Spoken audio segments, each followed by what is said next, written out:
मित्रों नमस्कार। मैं पंडित मार्कंडेय दुबे अपने YouTube चैनल वास्तु बोकारो दर्शनम के माध्यम से आप सभी का बहुत स्वागत करता हूं।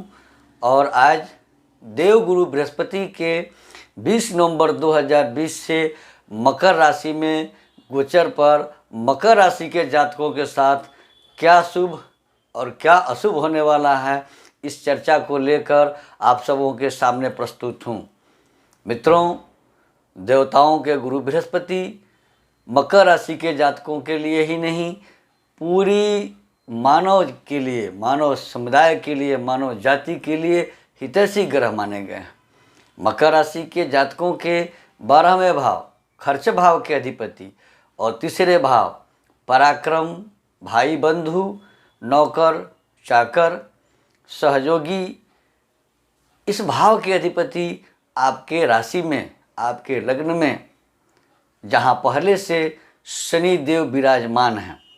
अब देवगुरु बृहस्पति 20 नवंबर 2020 के पहले तक अपनी मूल त्रिकोण राशि धनु राशि में रहेंगे और 20 नवंबर 2020 को अपनी अग्नि तत्वीय मूल त्रिकोण राशि धनु राशि से निकलकर शनि देव की राशि मकर राशि में, जहां गुरु नीच के होते हैं और वह राशि पृथ्वी तत्व की राशि है, वहां जाएंगे और शनि से इनका संबंध बनेगा। तो एक तरह का नीच भंग राजयोग बनेगा। अब क्या गुरु का यह गोचर मकर राशि के जातकों के लिए बहुत फायदेमंद है? जी हाँ, जब लग्न में, राशि में गुरु का संचार होता है तो गुरु पंचम भाव, सप्तम भाव और नवम भाव को सुधार देते हैं। इन भाव में आई हुई विकृतियों को सुधार देते हैं। भाग्य का साथ मिलने लगता है, बुद्धि प्रखर हो जाती है, संतान सुख प्राप्त होता है, वैवाहिक इच्छा रखने वाले जातकों के विवाह होते हैं। अब सबसे पहले यह जानकारी रखनी है कि राशिफल अथवा गोचर का फल कैसे देखें। तो इसके लिए चंद्र राशि ही सर्वप्रधान होती है और इसी से गोचर का फल देखना चाहिए। अब जिस राशि में चंद्रमा आपके जन्म कुंडली में है, वही आपकी राशि होती है। अगर आपके पास जन्म कुंडली नहीं है, जन्म का समय और तिथि पता नहीं है, यह भी पता नहीं है कि हमारी राशि क्या थी, तो आप अपने प्रचलित नाम, पुकारू नाम, जो नाम हमेशा व्यवहार करते हैं, उस नाम से अपनी राशि देख सकते हैं, गुरु का गोचर देख सकते हैं, चाहे किसी भी ग्रह का गोचर हो, देख सकते हैं।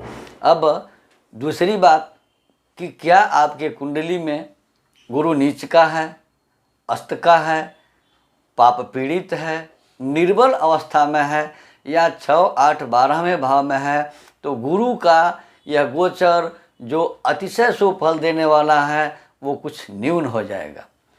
फिर दूसरी बात यह है कि गुरु नीच के हो रहे हैं और ऐसी शास्त्रीय दिशा निर्देश है कि जब ग्रह नीच के होते हैं तो अशुभ फल देते हैं। लेकिन देवताओं के गुरु बृहस्पति और राक्षसों के गुरु, दैत्यों के गुरु शुक्राचार्य के साथ यह शर्त कमज़ोर रूप में लागू होता है। यह लागू होता है केवल पापग्रहों के साथ। पापग्रह जब ऊंच के होते हैं तो अतिशय बहुत ज़्यादा शुभ फल देते हैं और जब नीच के होते हैं तो बहुत ज़्यादा अशुभ फल देते हैं। लेकिन दैत्य गुरु या देव गुरु, गुरु तो गुरु होता है, तो ये लोग शुक्र और बृहस्पति दोनों ग्रह अपने शुभ प्रभावों को कम कर देते हैं, लेकिन देते तो शुभ फल ही हैं। ठीक है। अब गुरु और शुक्र की बात तो हो गई, बात चर्चा करें कि मकर राशि के जातकों को मकर राशि में गुरु का 20 नवंबर से जब गोचर होगा तो इन्हें क्या शुभ फल मिलने वाला है।